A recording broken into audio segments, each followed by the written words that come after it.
Bate. Hari-hari ka rin sa Qatar Airways. Qatar Airways may ano na yung Wi-Fi on board. 1 hour pag mag-flight ka. Mga 1 hour gagalo tapos ka ano from departure mga 1 hour.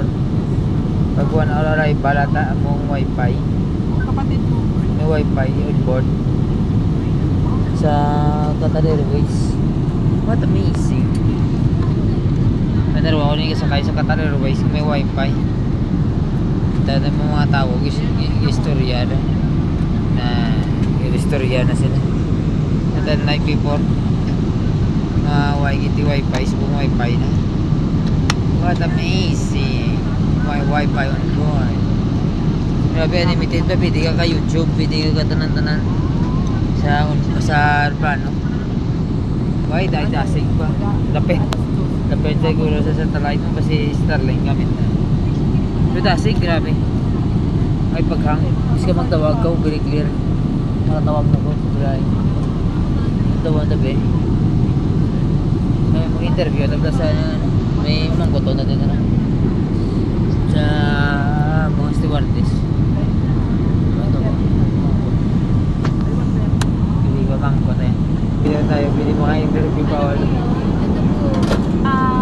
Ano ba? Mga advice ka na rin? Advice sana. Advice sa mga mga stewardess na mga bata na mga aspirant na mga babae gusto mong stewardess. Ano? Of course, mag-research mo before the interview. Ganyan. Magiging influence sa English. Kasi po, yes po, need to be. Kasi yun yung only communication.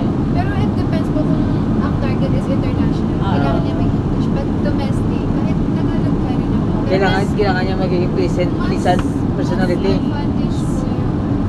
Take care of yourself, be yourself. Kailangan maging maganda katulad niyo.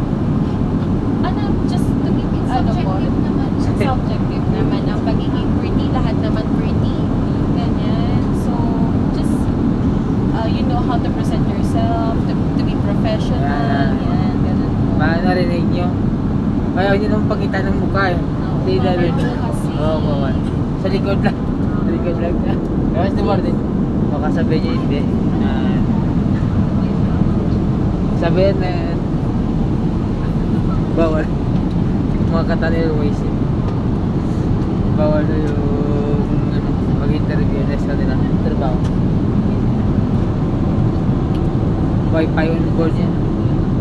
May Wi-Fi. Tingnan yung mga tao. May Wi-Fi na. Lahat yan tingnan nyo. Sa likod lang. Bawal kasi siyempre. May Wi-Fi on board. Itong bata. Pwede matanong.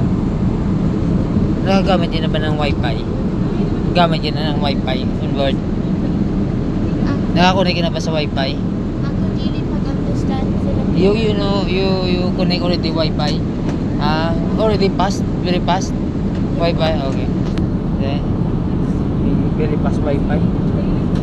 Masaya pag ganito sa onboard kung may Wi-Fi. Hindi ka mapagod. Okay. Have a nice good day and productive day to everybody. Wi-Fi. Hindi ba pa interview kasi yung mga stewardess. Mga tao. Yan no. Grabe no. Wala na, hindi na nagtatakbo yung tingnan nyo. Oh, wala na nagtatakbo. Lahat na tao sa cellphone. wala na nanonood. Madala ka manonood. Yung yung blue. Kita yun ang blue na yan, yung standby na yan. Standby mode ng aeroplano. Para dyan mo makikita kung sino nag-spin ng aeroplano. Distance, departure from arrival, destination, temperature. Yan lang blue. So yung lahat kawalan ng mga tao sa cellphone na lang. Okay? Good day. Wala na. Hindi na nagpintuan niya sa katabi. Hindi may wifi. Nice. Amazing. And ultra fast ang wifi dito. This sa Starlink. Now.